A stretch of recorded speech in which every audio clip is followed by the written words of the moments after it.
Salut tout le monde. Bon, on reprend la lecture de notre magazine de 1963 avec un nouvel article qui aujourd'hui parle toujours de l'avenir de la voiture.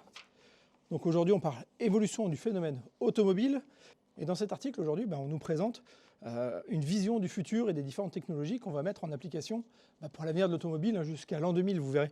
Parce qu'au départ, on nous parle des différents matériaux qui sont utilisables dans l'automobile. Avec les progrès, on nous dit qu'au départ, il n'y avait que en gros du métal, du cuir, du plastique pour faire fonctionner une voiture et qu'avec le développement des technologies, eh bien forcément, on utilisait de plus en plus de nouveaux matériaux comme du titane ou alors du magnésium et bien sûr du plastique. Alors sachant que le titane et le magnésium coûtaient beaucoup trop cher et que le plastique, lui, était le meilleur moyen d'avoir des voitures à moindre coût. Et bien sûr, quand on parle d'évolution des technologies, on nous parle aussi de la création des voitures, puisqu'on nous parle aujourd'hui des cerveaux électroniques qui facilitent la création des nouveaux modèles. Quand il fallait avant 5 à 6 ans, entre le moment où une voiture était imaginée et le moment où elle était commercialisée, on nous dit qu'avec les nouveaux cerveaux électroniques, donc les premiers ordinateurs, on en parle déjà en 1963, eh bien on nous dit qu'il faudra plus que 2 ans pour développer un moteur. Alors là, on a une petite ligne qui a encore toute son importance aujourd'hui, puisqu'on nous dit que le cerveau électronique, donc l'ordinateur, accélère le rythme des vagues et oblige le constructeur à ne pas commettre d'erreurs dans la conception de ces nouveaux modèles. Une petite leçon que Stellantis aurait dû retenir depuis 50 ans parce que les derniers modèles faits entièrement sur ordinateur, merci le PureTech.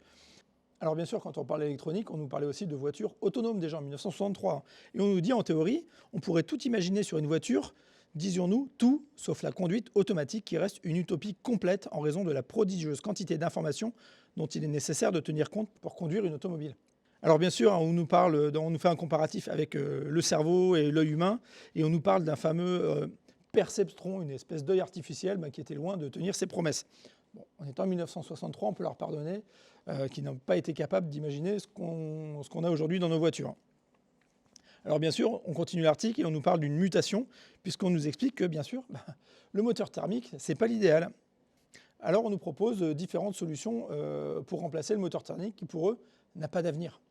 Alors la première phrase qu'ils nous disent dans cet article, c'est que l'automobile deviendrait extrêmement simple et économique si l'on savait emmagasiner l'électricité, si les techniciens pouvaient fabriquer des accumulateurs de grande capacité que l'on rechargerait la nuit.